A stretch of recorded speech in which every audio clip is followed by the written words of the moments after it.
സ്വർണ്ണവില 1,00,000 രൂപയിലേക്ക്. ഉച്ചയ്ക്ക് ശേഷം പവന് 480 രൂപ കൂടി 99,280 രൂപയായി. ഗ്രാമിന് 60 രൂപ കൂടി 12,410 രൂപയാണ് ഇപ്പോഴത്തെ വില. ആര്യ വിനോദ് വിവരങ്ങൾ നൽകാനായി കൊച്ചിയിൽ നിന്ന് ചേരുന്നുണ്ട്. ആര്യ, ലക്ഷത്തിലേക്ക് അടുക്കുകയാണ് സ്വർണ്ണവില. ഇപ്പോൾ ഇങ്ങനെയൊരു ഹൈക്കിന് കാരണം എന്തായിട്ടാണ് വിലയിരുത്തുന്നത്?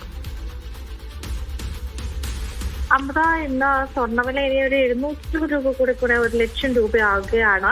ഇന്ന് രാവിലെ 75 രൂപയും ഉച്ചയ്ക്ക് ശേഷം 60 രൂപയാണ് ഗ്രാമിന് വർദ്ധിച്ചിരിക്കുന്നത്. ഇന്ന് ഉച്ചയ്ക്ക് ശേഷം ഇന്നത്തെ ഇപ്പോഴത്തെ വില 99,280 രൂപയാണ് ഒരു പവൻ സ്വർണത്തിന്റെ വില. അന്താരാഷ്ട്ര കാരണങ്ങൾ തന്നെയാണ് ഈ ഒരു സ്വർണ്ണവില വർദ്ധിക്കാൻ വേണ്ടി കാരണം.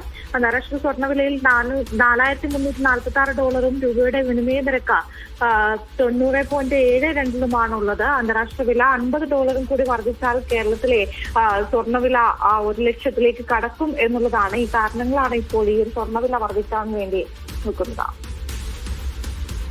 ശരി, ആര്യ വിനോദാണ് വിവരങ്ങൾ നൽകിയത്.